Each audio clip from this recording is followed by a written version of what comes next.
Alright, so let's talk heroes on this one. Just wanted to make sure that I was recording. And yeah, so let's see what's going on here. Alright, so my troops came in. I should have some points for that. Let's see. Yeah, I think we're good. Anyway, so this quick video is to talk about the heroes, because I know that some have questions on it. So let me go to the summoning. I have enough to do the advanced summoning. I have 270 golden horns, and I am short about 48 of the silver horns. I typically wait before I start summoning. I don't know, I don't like to continuously have to do like the same thing over and over and over again. So patience is a really great reward. So what I typically like to do is just wait until I've accumulated enough to do the big summoning, the summoning times 10, and then I'll just put in work to be able to summon all of that stuff, all of those heroes. So let's go ahead and do the summoning. Nice. Okay, so I got some pretty good ones. One thing about mine, and I don't know, I just locked out, so don't don't think that everything is gonna be the same for each of the accounts. For my particular account, I got lucky that I ended up opening 44 of 47 heroes. The only heroes that are not open is this Morian Lord of the Caribou and this Aurelius Pendragon. I do spend some money on this account, but I didn't spend anything to open up any of these heroes. So like I said, I just locked out in accumulating these heroes. The one hero that has been, that was like super difficult for me to get, and it continues to be kind of difficult for me to get, is this Oberon Igraine the Peerless. The Red Knight you can summon during the Golem event. Golem event, you'll get like legendary cards where you can trade in to get his to get enough fragments so you can summon him. But other than that, yeah, I have a lot of the heroes. Some of the heroes are super good for, all the heroes, they play a part, whether it's for battling, whether it's for production, whether it's for military or troop training and stuff like that. And so let me just actually go through just to make sure that during the summoning, I got a bunch of fragments. I just want to make sure that I upgrade my heroes if I'm able to upgrade them. So let's see.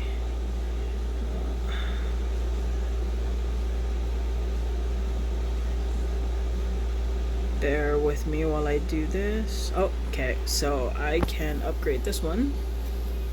So let me upgrade him. I don't even know what he does. What does he do? Oh, he increases health of all the infantry.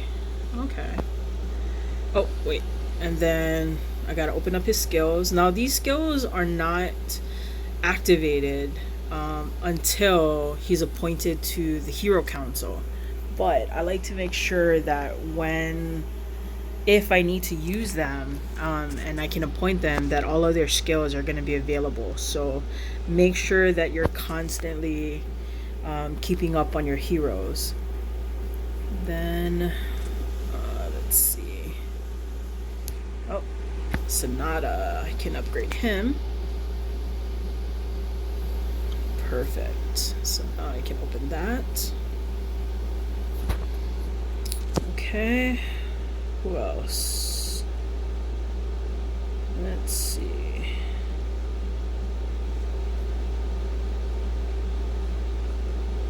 Oh, she already has all of her storms. This one doesn't. I think I'm gonna be okay. Alright, cool. Oh, and another March has returned. So anyhow, alright. So, oh, what am I doing? Okay, so click on hero. You get to your hero console. It's telling me that I can upgrade.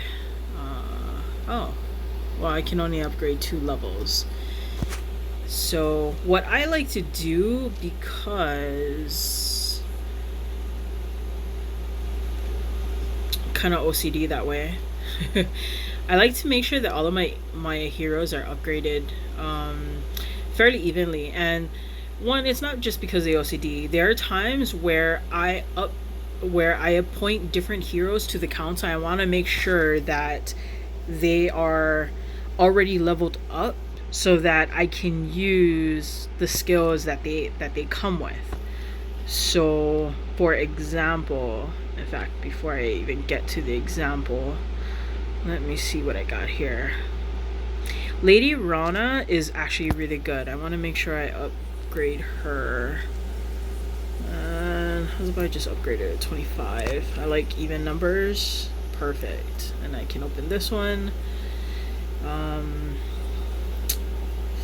Alright, so this skill is giving additional construction speed. So that's what we just opened up. And I keep doing that. I keep closing it. Anyway, let's see here. What can I do with you? Alright, since she's on my council and I do need silver, she's actually really good at silver, that's why she's appointed. I am just going to use the rest of what I have for XP and upgrade her to 22. So there we go. Okay, so what's important about your heroes, other than making sure that you're maintaining them, that you're giving them power so you can open up their skills? So in the event that you appoint them to your hero council, you'll be able to utilize the skills that they have. All right, so now we're gonna go to appoint heroes. What's important to take note within the hero council is this button called Covenant. When you click on Covenant, you're gonna see different heroes. If you appoint at minimum 3, for United Roundtable you need the 2, but for Royal Return and Sword and Shield, you need at least 3 of those heroes to be appointed in order to activate additional benefits. And so, as you can see, in the Royal Return, only Arthur and Boar, I think is his name, only both of them are activated at this time, and so Royal Return is inactive. If you look at Sword and Shield, I do have 3 of the heroes activated, so they're giving me their skills on top of the additional Bowman Army troop cavalry damage boosts. So you want to make sure that you pay attention to those, especially if you're going to go out battling.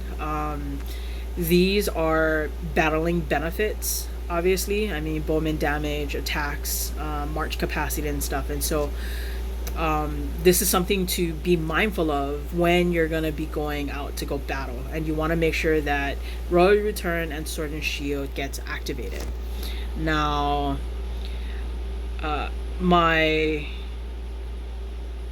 one of the covenants are not activated, and they're not activated for this specific reason. I want to train more people. Today's achievement is all about troop training, and so with Lady Isabel, because I upgraded her to level 20, she is giving me an additional 360 troops that I can train, and for each of my troop types. So my sieges, my infantry, my bowmen, my cavalry. She's giving me that additional. In order to activate one of the covenants, when I do go to battle, I'm actually gonna replace her with Elaine of Garlet. And so, and for obvious reasons, you can see the comparisons there. between Elaine of Garlet and Lady Isabel. Elaine is more for battling. So that's when, once I replace her, in fact, let me go ahead and do that now, then you'll see that the covenant is activated. Yeah. So then I'll have both of the covenants activated and I'll get those additional boosts. But because I'm doing training at the moment, I put Lady Isabel on my hero council. And because I am doing a whole bunch of training, I am doing a whole bunch of upgrades, I put Izuit the Fair up on my, appoint her as a hero, because her benefits are way better than Sir Balin, even though they're pretty much almost even in terms of leveling. Then for here, I actually should change Ocolian of Gaul to Sir Peleus, because he has really good food production and iron production. I can increase the amount that I get in my farms. Sibo, I'm going to change her. I'm optimizing at this moment. I'm optimizing for production. So that's what, these are all the changes that I'm doing. And then there's nobody really on this side that helps with any type of production. So I think I can leave the Red Knight on. Then Boars helps. I don't think anybody here. Yeah, no. City attack, defense, yeah. So I can leave Boars. That's just less for me to do whenever I have to, whenever I'm gonna go battling. Less I have to do to remember to appoint. Okay, so Yvain the Bestower is actually the best in that one, and then yeah, there's nobody else in this one. Okay, cool. So I'm gonna leave Arthur there. Alright. So now that we got those heroes done, I mean that's pretty much it. In fact,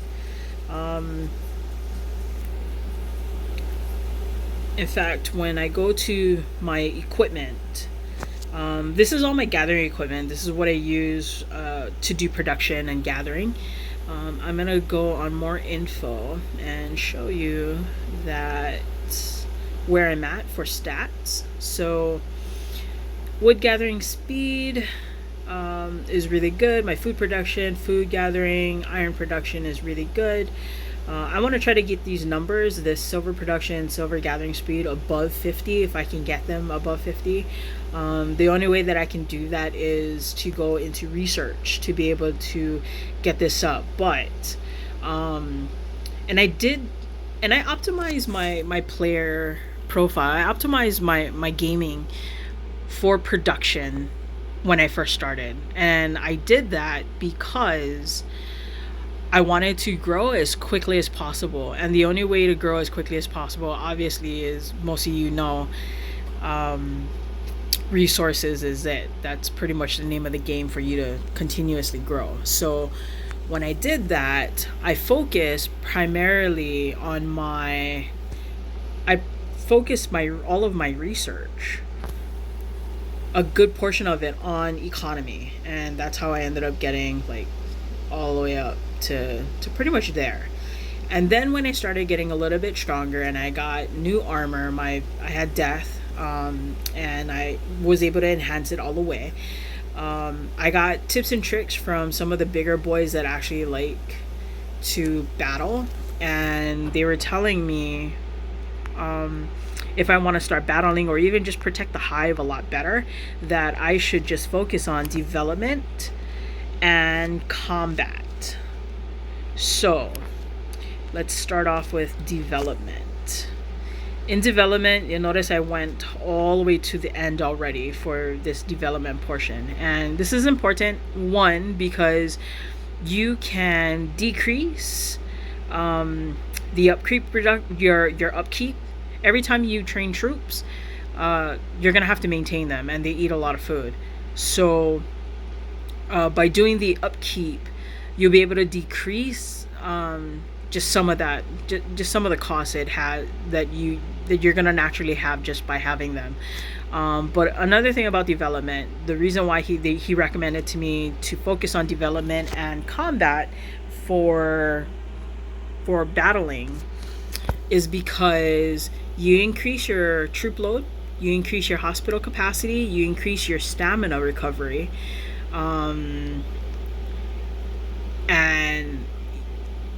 your research. Like, those are all really important when you start losing troops. You're gonna realize that, oh well, you lose troops, instead of like completely losing them, as long as you can increase your hospital capacity, like max out your hospital is one step. But if you come into the research and you max out your hospital capacity, you can actually save a lot more of your troops rather than just have them die.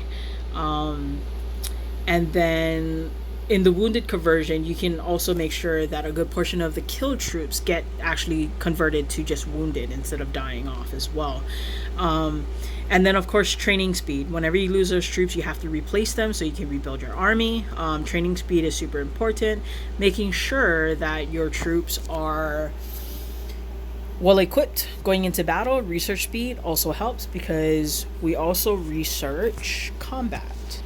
And so here in combat, it's important because you get march speed, monster march, you get capacity, like how many people you can send on the march. You can continuously increase the march speed of your troops.